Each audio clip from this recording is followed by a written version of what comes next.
जी नाज़रीन, जी टीवी की सेनेट के चेयरमैन और डिप्टी चेयरमैन के इंतखाब के हवाले से खुसूसी ट्रांसमिशन में एक मरतबा फिर खुश आमदीद।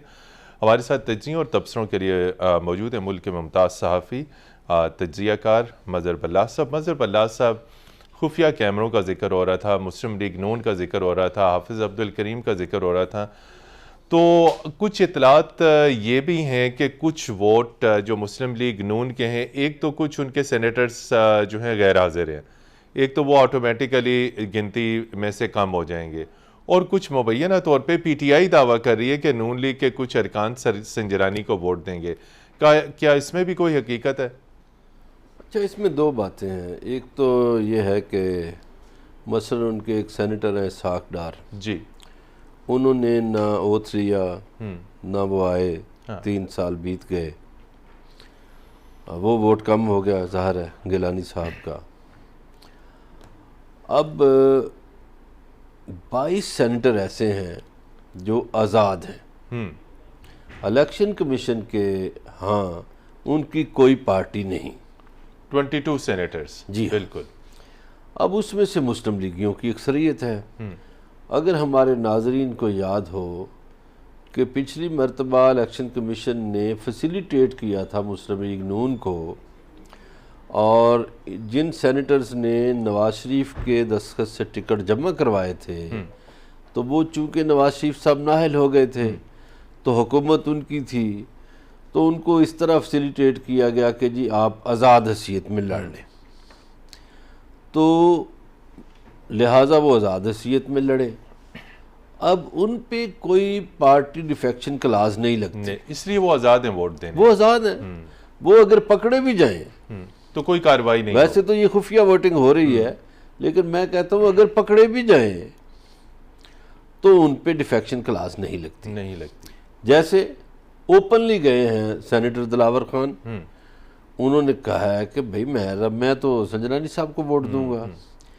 इसी तरह मेरी इतला है मुबैना तौर पर कि मुस्लिम लीग नून के 3 सेनेटर वो सादिक संजरानी को वोट करेंगे।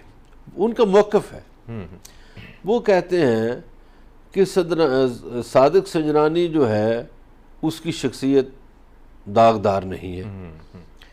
नंबर 2, सादिक संजरानी ने कहीं पर कोई करप्शन नहीं की। नंबर 3, सादिक संजरानी ने हाउस 3 साल बहुत अच्छा चलाया है। और नंबर 4, उन सेनेटर्स का मौक़िफ़ ये है कि सादिक संजरानी का रवैया सेनेटर्स के साथ बहुत अच्छा है। ठीक है, बड़े खुशउस्लूबी से पेश आते हैं। अब ये जो 4 पॉइंट्स हैं, इसकी बुनियाद पर वो कहते हैं कि जी हम वोट जो है सादिक संजरानी साहब को करेंगे। इसमें देखिए कि ज़ाहिर है नून लीग के जो सेनेटर्स हैं वो पंजाब से ही हैं। अच्छा, इसमें हो सकता है साउथ पंजाब के कुछ लोग वोट संजरानी साहब को करें, कोई नॉर्थ पंजाब से जो हैं वो भी कर दें, कोई सेंट्रल पंजाब से भी एक आध वोट कर देगा, खदशा मौजूद है। हाँ, तो एक यानी उन्होंने तकाबली जायज़ा लिया है दोनों शख्सियात का, उसके बाद उन्होंने फैसला किया कि वोट संजरानी को देना है। एक चीज़ आपसे ये जानने की कोशिश करेंगे कि कल बड़ी देर तक वज़ीर आज़म इमरान खान अपने करीबी सियासी मावनीन के साथ सलाह मशवरे करते रहे। पीटीआई की कोर कमेटी का इजलास, और उसमें वज़ीर आज़म का कहना था कि इंतखाबात के ऑप्शन के ऊपर भी वो गौर कर रहे हैं। सवाल आपसे ये है कि इतने कामयाबी के साथ सेनेट में सीटें हासिल कर जाना, तमाम ख़तरात जो हैं वो उनसे निपट जाना, एतमाद का वोट ले लेना, तो अभी भी प्राइम मिनिस्टर किसी किस्म की बेयकीनी का शिकार हैं कि सिस्टम जो है वो कहीं टूट सकता है, कोई अदम एतमाद आ सकती है। बड़ा अहम स्टेटमेंट कल उन्होंने दिया कि इंतखाबात समेत कई ऑप्शंस मेरे ज़ेरे गौर हैं। आप क्या समझते हैं कि वो किसी एक तो ये है कि मैं इसी चैनल पे एक प्रोग्राम में आता हूँ, तो कुछ 2 हफ्ते 3 हफ्ते पहले भी ये बात डिस्कस की थी कि वज़ीर आज़म ने अपनी पार्टी मीटिंग में, जो यानी कोर कमेटी मीटिंग है, उसमें ये कहा कि मैं नए इलेक्शन की तरफ जा सकता हूँ। वज़ीर आज़म साहब को अपनी सलाहियतों पर मुकम्मल एतमाद मुकम्मल इत्मीनान है। वो कहते हैं कि देखो मैं 11 पार्टियों से लड़ रहा हूँ, सारी अपोजिशन से अकेला लड़ रहा हूँ, और पिछले 3 साल में 2.5 साल में जी उन्हें कानून साजी में बड़ा मसला रहा।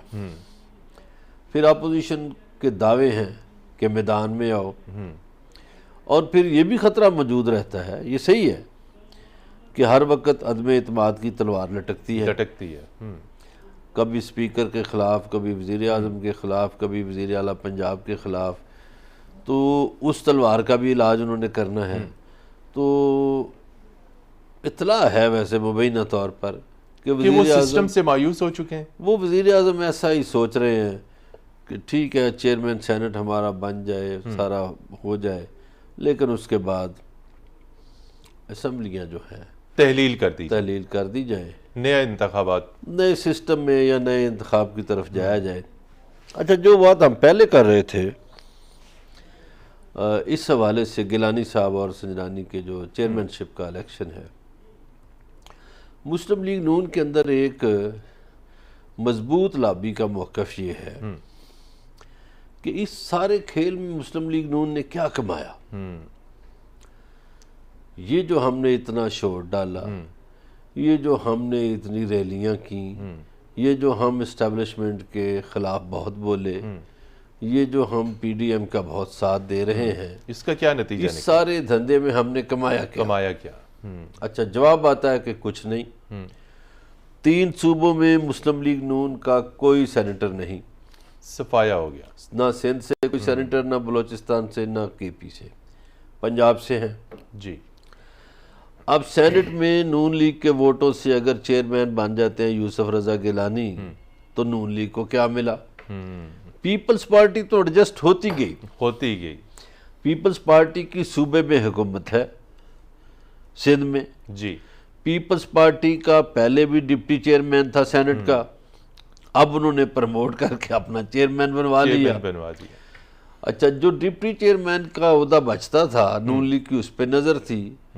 वो मुबीना तौर पर इतला है कि मौलाना और परवेज खटक ने गेम करके पत्ता परवेज खटक ने फेंका और मौलाना ने इनकार किया। डिप्टी चेयरमैन की सीट खुद ब खुद मौलाना की झोली में आ गई। ठीक है, वहाँ हुई है सियासत।